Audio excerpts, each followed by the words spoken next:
Good evening, everyone. I'm Lizzie, And I'm May. and we are Mayhem Mamas. Where on this channel we talk about whatever we want because it's our channel. And we want to welcome everybody back tonight for our special Halloween episode. Hope everybody's being Yes. safe this evening and having a good time. And all the kids are getting lots of candy. Yes. Before we get started, just be sure you hit that subscribe button and the like button, if you will, please. That's a great way to show us support, and it doesn't cost anything. Also, leave some comments. Let us know how we're doing. And if you have any show ideas, we'll be checking and maybe doing some of those here in a few weeks. So, tonight, um, the title of our episode is Pumpkins, Goblins, and Ghost Stories. And so, just a reminder that everything on here is our opinion and experiences that we've had. We know that not everybody believes the same way we do. Not everybody believes in this, when ghosts or goblins or any of that kind of stuff. And also, I think up front, we just want to let people know that this is not something evil or demonic. That's not our purpose here. That's not what we're talking about here. So if that's what you're looking for, that's not going to be this story. Um, but it's just going to be about some fun things that May has done and some things that we've just experienced with. And I like to more like to call it spirit or souls. I don't usually necessarily call it ghosts, but you'll kind of get what we're talking about and what our meaning is if you continue listening to our show. And I hope that you do. Right. Yeah, this is not a religious type show experience. This doesn't have to do with, uh, any type of hell or demons or demonic, any of that. No, no, no, no, not at all. Uh, so let me ask you this: have you ever had any spirit encounters or unexplained events in your life? Well, I'm scared of everything. Like I've said before, when we were Ah, talking back on our family fun episode, we were talking about going on stuff. I'm not the person to go to haunted houses, even right, though I know that they're people are in there and they're doing things to scare you. right, I'm not into that kind of stuff and I'm not into being scared. I don't like that. I don't like horror movies, any of that kind of stuff. But like I said, when I think about things like having an encounter with something, I'm not using the verbiage ghost. I right, use more the verbiage of spirit or soul. And right, probably the first time I ever really experienced that something like that is possible was after, and we talked about this in our last Trauma Tuesday episode about how I lost my life partner at a very young age. And the first time I experienced anything that was like thinking that there might be something like that real is after his passing. And I right, felt his spirit with me. I felt him with me, and it wasn't just like it was in my imagination. Like I really felt that, and right. so it's happened several times since. I mean, it happened numerous times and for a long period of time with that situation. But I've also experienced it again with my father after he passed, and with my brother after he passed. So, do I believe that there's something in the spirit world? Maybe before people actually go on into their, whatever they believe. I believe in heaven. So, I don't know, but I definitely believe my experiences were real for me. Correct. Right. Absolutely. And that's all that matters. It So doesn't what really about matter what what about anybody you? else.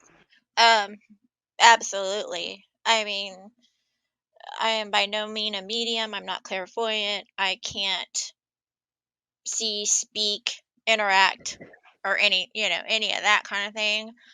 Um, I have had things happen to me. I have felt things. I have physically seen things, and I have had things physically happen to me. I I can say one of my very earliest memories is when my father was stationed in Bad Tolz, Germany. We lived on post, which was Flint Concern, and that was back in 1937, an SS officer candidate training camp, and that was for the World War II Nazis, and that is also where they would march the um, people through who were going to Dachau concentration camps through the town of Bad Tolz.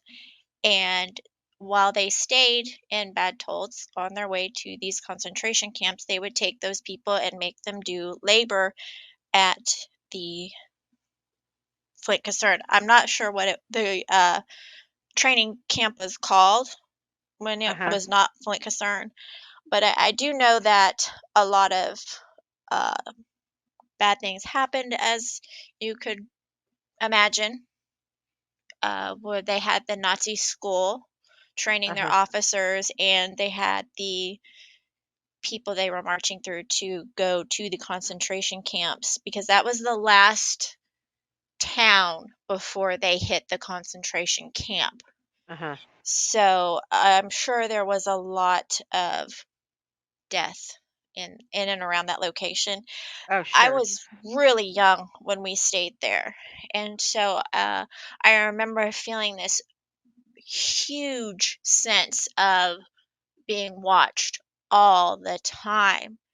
And it got Uh-huh. to the point where I just finally told my mom, like, "Mom, I feel like somebody is staring at me, watching me." And my mom was like, "Well, if you're that concerned, you can always change in the bathroom." Like I guess she thought I thought people were staring at me through the window or something, Right, yeah.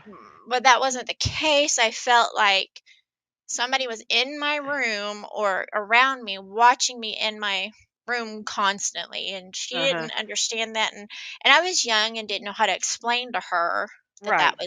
that was the case. It didn't matter if I was in the bathroom. Somebody was looking at me. Uh-huh. So, and that happened the whole time we lived in that apartment.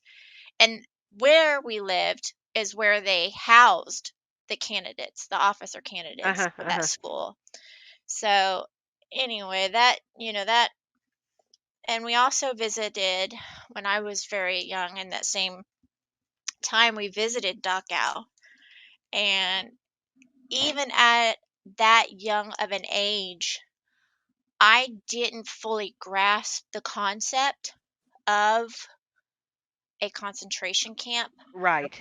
I didn't understand how one man could overpower a bunch of people. I didn't Right. understand why a bunch of people that they asked him if they were Jewish. I didn't understand why they just didn't lie and say, "No, I'm not Jewish," you know, Right. Right, exactly. and that they didn't have to go. I didn't understand that as a Sure. young kid. Right. And so when we went there, you could just feel an overwhelming power of sadness, and I felt like that place was just still. I felt like it could be windy outside the gates, but as soon as you walked in, it was just silent and still.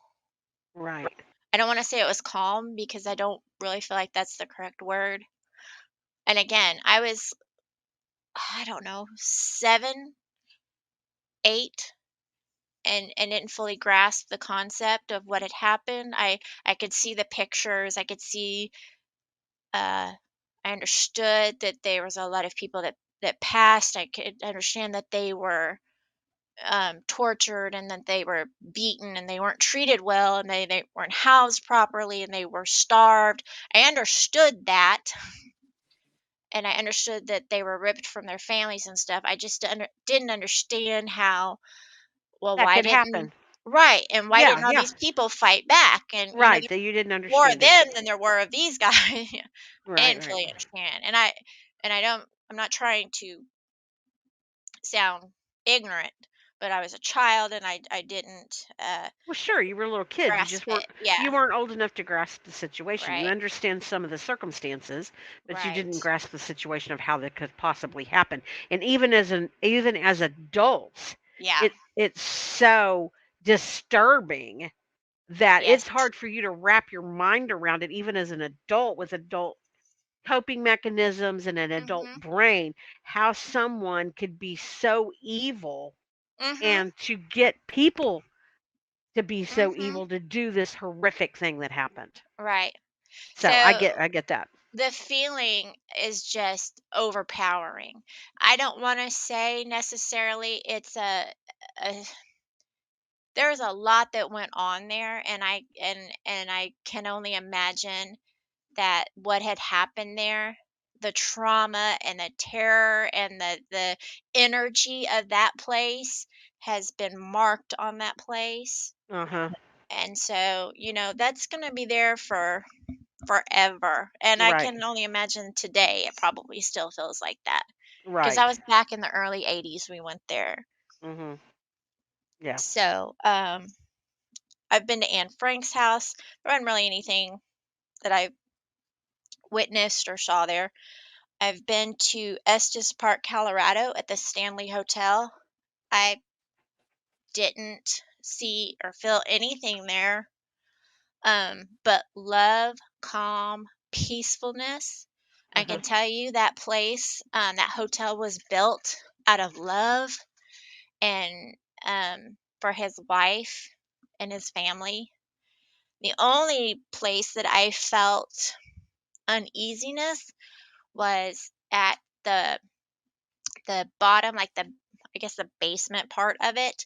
They have like a area where they go from one part of the building kind of like to the kitchen part, and there's like some rock and stuff. Um that part bothered me. It's kind of very enclosed and there's some like exposed rock and stuff. I don't know if it had to do with the electrical stuff down there or if it was just so enclosed space, but I had to Uh-huh. leave. Uh-huh. So, Yeah. Like I've been to Guthrie on Main Street. They did like a what they called a ghost um crawl or ghost tour because it used to be Oklahoma's state capital. I think they call it the ghost walk. Yes, yes, Guthrie Ghost Walk. yes, and it was a highly trafficked area because the railroad ran through there, and there was a hotel down by the train tracks that was very famous. And they have the old uh, woman waiting for her husband or boyfriend to come back from the war, and she got wind that he had died in the war, and so she supposedly died by the railroad tracks. But he comes marching in a couple days later after she passed, and he found out that she passed away. And of course, he offs himself a couple days later, and supposedly they see her ghost walking down the railroad tracks looking for him. I don't know. Um, Right, right, I I don't know about that place at all. right.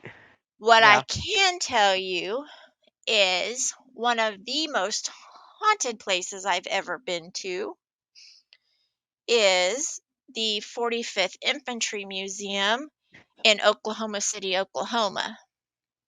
Okay. And this, I have pictures. Um, this is from the 45th Infantry Museum. These are just random pictures that I took to my visit. This was around, I don't remember, it was like 7 or 8 o'clock at night. Uh-huh.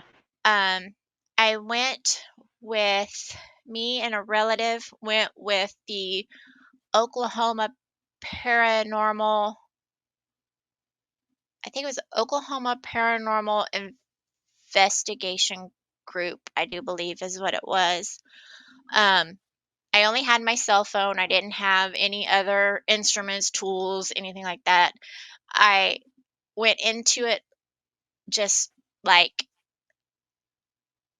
I don't see how a 45th Infantry Museum is going to be haunted. Why it would be haunted, I don't, I have no idea why it would be. Um, Yada, yada, yada. The curator of the museum was there.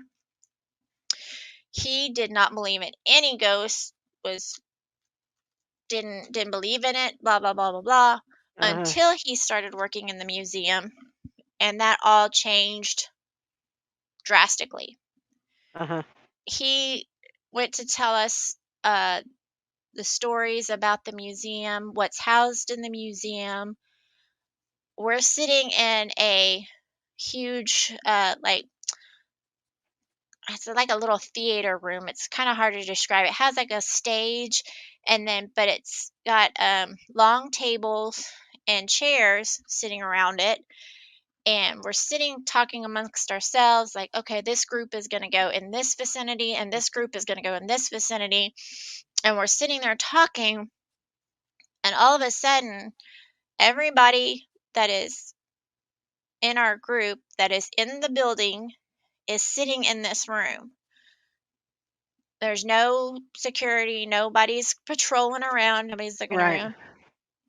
And all of a sudden, we're hearing what sounds like furniture being drug across the second story, like a wooden chair being drug across hardwood floors upstairs. And we all stop and look at each other like, what is that noise? And the curator says, that is what I hear. That is one of the sounds that I hear. He said the upstairs used to be the, I don't remember who it was, some general or somebody important. They used to live up there. That was their quarters. And they had, I can't remember if it was hardwood floor or the tile flooring. Um, and so you would hear that sound like furniture being dragged across the floor. The thing about it is, there is not tile floor up there anymore. It's carpet. Huh. So he would hear that sound. He has had people talk to him. He has had uh, people that have come to the museum in the daytime say that they had really enjoyed the actors and the costumes from like the World War II um, in the museum. And he said, "Oh, thank you." He said, "We don't have actors in costumes hang around the museum." Right. So he said, he's not going to tell somebody and freak them out or make Right. them Right. feel like they're an idiot. He just Right. says thank you and they go on. But and also my philosophy is things aren't always haunted at night. I don't understand, if you're a ghost, why are you coming out just at night?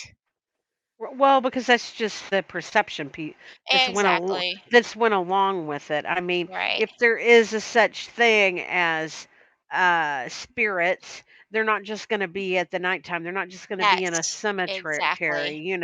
Those are just things that have just come to be as trying to scare people. Exactly. And that's my point. If it's something that truly exists, which I feel like it's energy that could be attached to stuff, it's going to happen during the day. It's not as well. Right, right, It's not just exactly. going to be at night. Right. So, anyway, this is pictures from the 45th Infantry Museum, and I can just say that we heard noises.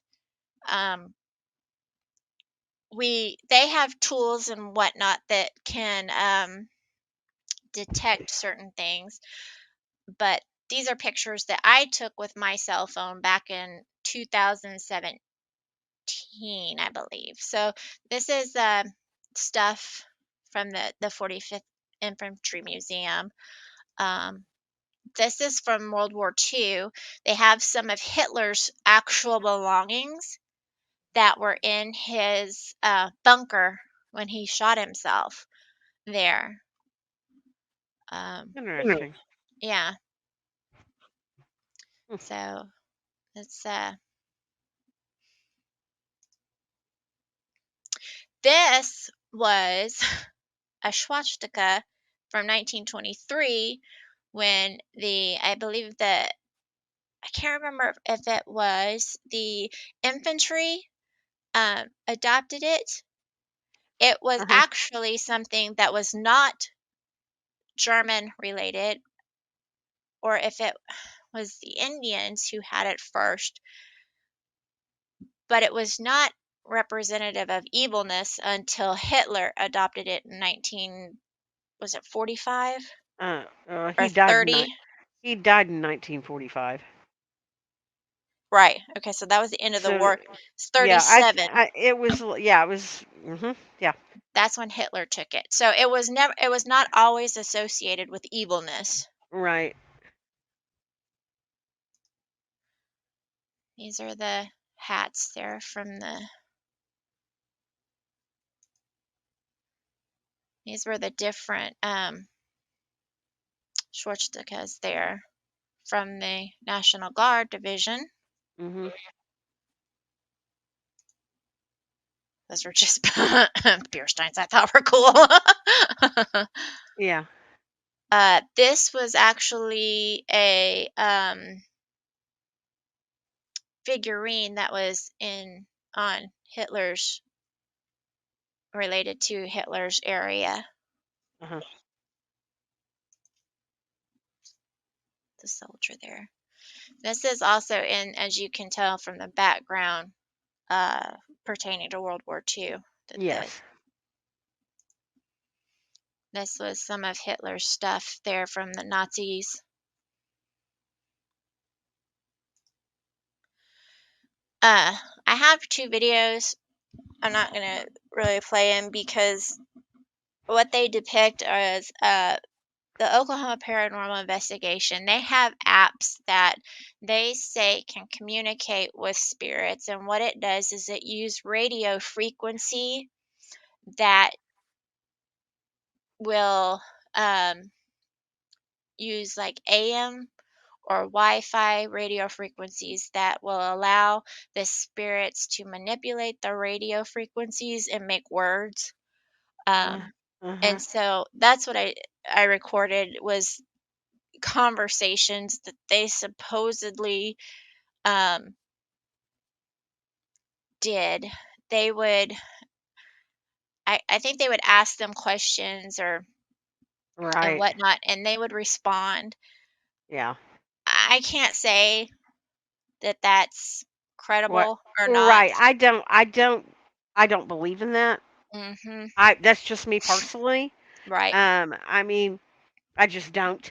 I just feel like that if there is spirits or whatever, someone's soul spirit that wants to communicate with somebody, they're going to find a way to do that.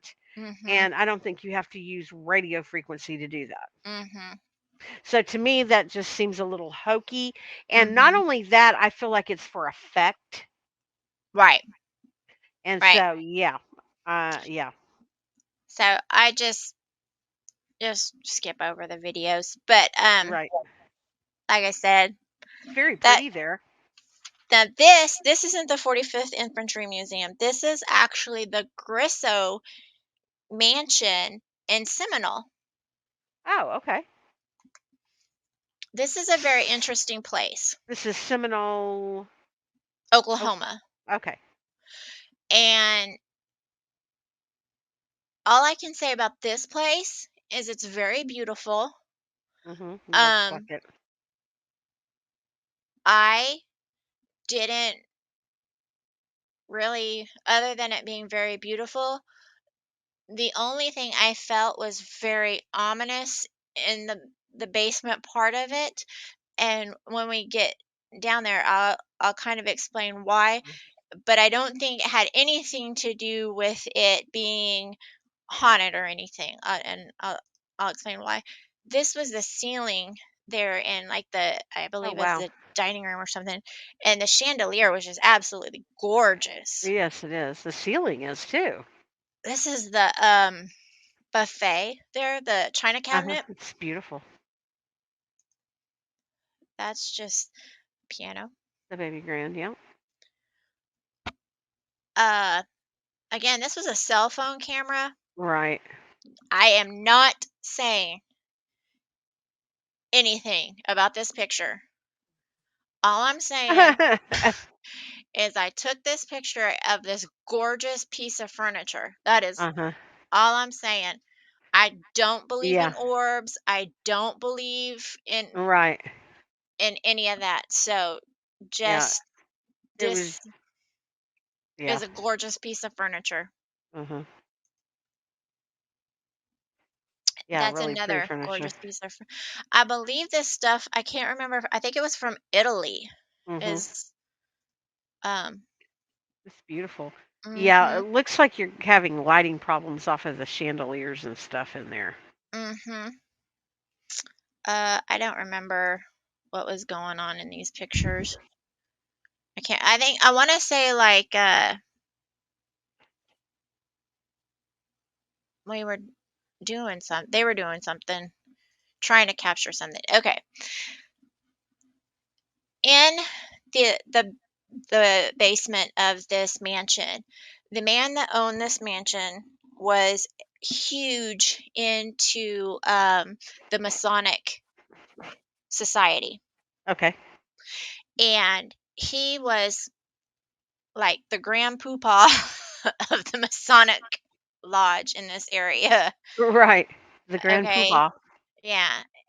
This room that he had built had this little stage here, as you can see, and then he had like the big chair and then these two little chairs that sat by the side, and there's like a stained glass lamp here at the top. Let me show you here at the top. I don't know what this little tiny chair was here for. Uh-huh.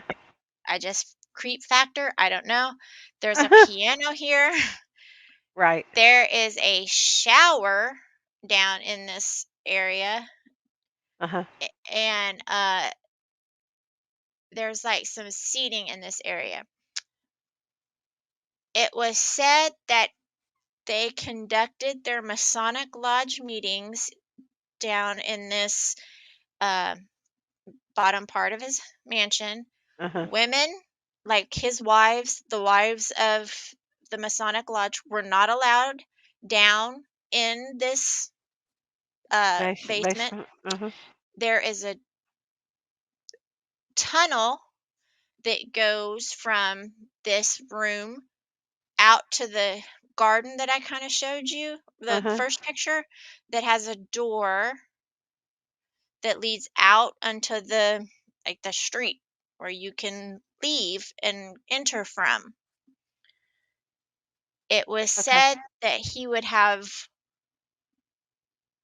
they would see people come in cloaks and robes, and they would have women come in and do these um, ritualistic type things in this house from the Masonic Lodge, in the name of the Masonic Lodge, and they would leave through that little tunnel area. Uh-huh. So the women up at the house didn't know what was going on. And again, like I said, there was a shower area in there. So you can see like there's the floor and there's the stage. There's the people sitting in there. And there's a table, the piano. There's all of us sitting in there. That's the area the lights turned out. Right. They have this thing where they turn on it's essentially a connect to the Xbox 360. And supposedly, if there's a quote unquote spirit, they're able to pick up the outline of the spirit through the Connect Xbox 360 because it's able to determine I want to say it's heat, like body heat or the outline of people, Uh-huh. because that's how the is able to pick up on people. Right. So they have something similar to that. Again, I don't necessarily know if I believe that or not. Right. Yeah. So I think that's what Yeah. they were trying to do with the lights off. Right. Yeah. So this So, guy that owned this mansion, he was he got all his money during the oil boom here. yes, And he was buying up all kinds of land and mineral rights all over the place. And so the woman that he married was a young Seminole woman named Suda. that's interesting. And it says that there was speculation that he married her in order to gain access to her land rights. And then people said it even became more believable when after just a few months after they got married, Suda died. Yeah, I had heard that he. And it was said that there wasn't foul play involved in the death, Hmm, but he was the medical examiner. Or right, so right. yeah. So I don't, we won't probably never know that. But that area in the basement there, that was actually the formal ballroom. It was built to be a formal ballroom. Hmm, That's probably why the piano was down there. right. And the little stage for the little Yes. band. Yes. Yeah. Yeah. I mean, it was very pretty. It was Uh-huh. very Oh, pretty. It was yeah, it really looks beautiful. interesting. The pictures of it now are really interesting. They have some animal statues out in that area. Uh-huh. They can't seem to keep it They can't open. they can't what? They can't seem to keep it open. Like nobody. They've tried to make it like an event center. They've tried to make it like a bed and Right. breakfast type thing. It's Uh-huh. just nobody really is interested in it. Yeah, Um, last time I think when it was open before it said that it was a wedding venue. mhm, But it's apparently closed temporarily, or it is for now. mhm. But I think it's like 108, I mean, $1.8 million is what they're asking for it. It's nice, but I wouldn't pay that. Yeah, 1.8, and it's let me see here. It was built in 1928. Um he was an Arkansas native. They called his name was William Edward Grisso, but they called him Doc. Right, because he And was a medical examiner. he But I was a don't think he had any actual medical training, did he? he was actually a pharmacist by trade, and he operated the town's drugstore. And then he served as a medical examiner for a while. But had Conveniently, he was the medical examiner. for his But wife. but he made all of his money during the oil boom because he was buying up land and stuff like that, and then getting the oil rights off of it. Yeah. So, but the house has 10 bedrooms and 10 bathrooms, 8 fireplaces, a conservatory, a vineyard, several fountains, a pool. Um, yeah, it just goes on and on. So I Yeah. mean, it's a pretty crazy It's a nice place. place. Yeah, It's I mean, if somebody could go in there and really manage it right and whatever, it could be a great place for several different kinds of businesses. yeah. It's just a shame that it's just kind of sitting empty now. I mean, I didn't get like a Spooky horrible, vibes, uneasy feeling about it. I just didn't get a warm, fuzzy feeling. fuzzy feeling. Like I didn't Gotcha. feel like I was welcomed in there, Yeah. like the Stanley Hotel. But I also didn't feel like I was gonna be pushed down the stairs and murdered. Right. So, I mean, Right. Yeah. I have also been to the and it was actually called a ghost. crawl in Tulsa, downtown Tulsa. Um, and as you may or may not know, because I did not know actually back in 2017 or 16 when I did that, Tulsa had the largest race riots. Oh, yeah. I did know that. See, and I did not. I Yeah. mean, now look, I didn't grow up here my early childhood years, but Right. I would figure that is something taking history you probably should know, Right. Exactly. Yeah. especially how they happen. And Right. that's something you Exactly. can Google and learn on your own because I don't want to get into that. Right. But so a lot of history happened in downtown Tulsa, Uh-huh. and And they they have haunted yeah, pub crawls is what it's called. right, right. Yeah. And they pointed out a lot of different spots and locations. Right. Yeah. And so Well, that that's was good. interesting. Yeah, Yeah. that was Yeah. fun. Well, thanks for sharing your experiences You're and welcome. what you've done in the pictures and everything. I loved that, and um, we hope that. So let me ask you this question. Sure. With all my experiences, even though I my personal own opinion, I can tell you, in my personal opinion, the only place I could actually say that I would say is haunted would be the 45th Infantry Museum. Uh-huh. Because I have witnessed things audibly without apps or Right. devices or, blah, Right. blah, blah. Would you go on a ghost hunting tour? I don't know. It'd probably scare me. I think it would probably scare me. I mean, even though, like I said, I've had my own experiences with things, but Mhm. they've been with people that have passed in my life and that have, That you've like known. that I've known. Right, Right. exactly. I don't know how I would feel, and I'm not sure that I am would be I'm not sure how open I would be. Like, even though I know these things have happened to me, I'm Mhm. still real skeptical of some things, like the devices and the sound and the tools and that kind of stuff. That just I don't jive with all of that. Mhm. But I think it's more I just don't know. Now, if it were some and there again, I think it'd even be more for me whether what time of the day we were going. Like, I am not going anywhere at nighttime. That's not happening.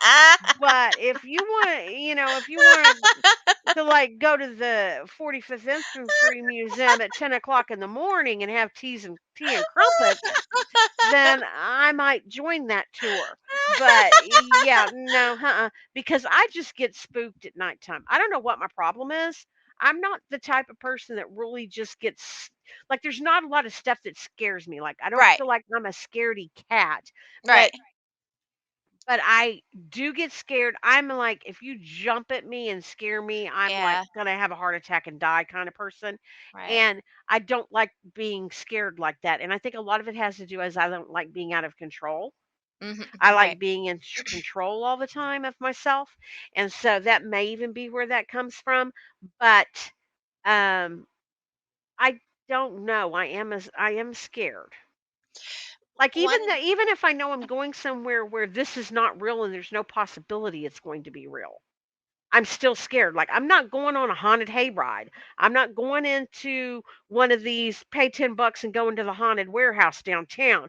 I'm not See, doing yeah, that I for don't do no that. I don't do money. jump scares. I Yeah. don't I come fight or flight, I fight. I hit people and I cannot help myself. That's Right. just my Yeah, my no. reflex doing that, and I don't mean to do that. And nowadays I don't need to get sued because that's just I cannot control that. I try to work on it so much, and my husband, bless his heart, has gotten hit so many times, but that's Right. his own fault because by now he knows. Right, he should know. Yeah, you know Yeah. better after 20 years. So I think my biggest thing is all these things they want to try to they always want to do them at nighttime. Yeah, And so for me, that not only is it scarier for me, but Mhm. also I feel like you're trying to pull trickery on me Right. because at nighttime you can't see everything. And so I'm Right. very skeptical. Mhm. So, like I said, Yeah. That's kinda how I felt at the Grisso mansion. I kind of felt like I couldn't see everybody because there was a large group of people, and I cannot remember who, was in charge of the tour. It uh-huh, was not the same people that was with the, 45th Infantry Museum. There was only, like, 3 people, uh-huh. um that was at the infantry museum that did that little tour, and then there was like 6 of us that were in the group, and we were all together at the same time. So there was like, you could see Right, everybody you and can you see knew where everybody. everybody Right, was. And right, so for me, if I heard something, or if, because I right, did not see personally anything, but if I heard something, I could take inventory and knew where everybody was at every time. Now, right, uh, did they have people get there beforehand? I mean, that's a good possibility, but right, how are you explaining furniture dragging across hardwood floors when we went upstairs and there's no hardwood floors? right, right, And you cannot push record or play on, on something when you're hearing it drag literally above your head.